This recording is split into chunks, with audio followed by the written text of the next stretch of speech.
একদম সহজভাবে তোমাদের সাথে বিরিয়ানি রেসিপি দেখাবো, যত সহজভাবে করা যায় ততভাবেই।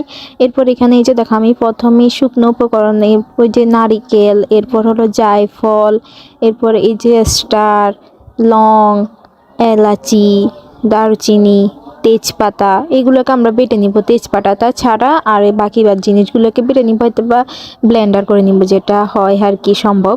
এরপর এখানে আমরা আলুটাকে ভাজি করে নিব, তার জন্য আমি এখানে একটু জর্দা রং, এরপরে লবণ সব কিছু দিয়ে এখন এটাকে ভালোভাবে ভাজি করে নিব।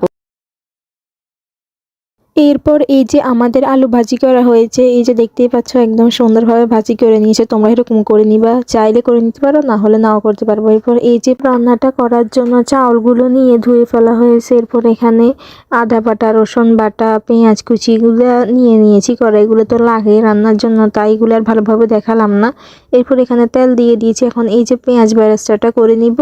পেঁয়াজ বেরেস্তাটা করার সময় এখানে একটু সামান্য করে লবণ দিয়ে দেওয়া হয়েছে। এরপর এই যেগুলো নাড়তে আসি, আর বেরেস্তাটা হয়তো বা একটু লালচে হয়ে আসলে হবে। এরপর এখানে মরিচ, এরপর আদা বাটা, রসুন বাটাগুলো যে দেখিয়েছিলাম সব কিছু দিয়ে দিব। দিয়ে এখন এগুলোকে আগে ভালোভাবে কষিয়ে নিব।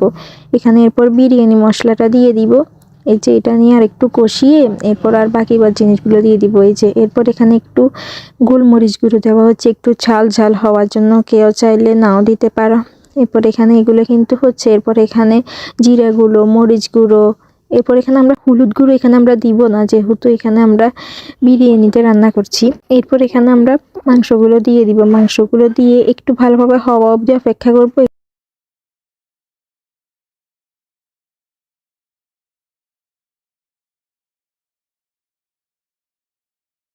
এরপর এখানে আলুগুলো দিয়ে দিব, যেগুলো আমরা ভাজি করে আগে রেখে দিয়েছিলাম। এখন এগুলো দিয়ে আর একটু ভালোভাবে এগুলোর অবধি কষিয়ে নিব।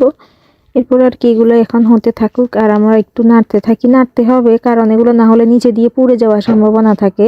এরপর এখানে আমরা দুধ দিয়ে দিব। কেউ চাইলে টক দই দিতে পারো, আমাদের কাছে ছিল না তার জন্য দুধ দিয়েছি। তোমরা চাইলে ওইরকমটা করতে পারো।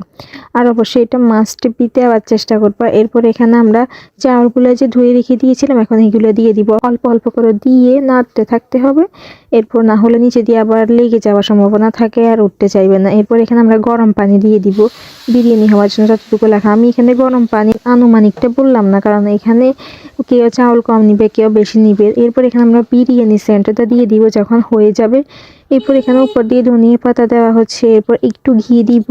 ঘি দেওয়ার পর এরপর আর কি এই তো হয়ে গেল বিরিয়ানি। আমি এটা একটা প্লেটের মধ্যে নিয়ে আসছি তোমাদের সাথে সে দেখানোর জন্য। এগুলো কিন্তু খুবই সুন্দর হয়েছে আর সব পারফেক্টভাবে হয়েছে। তোমরা এরকমভাবে ট্রাই করতে পারো।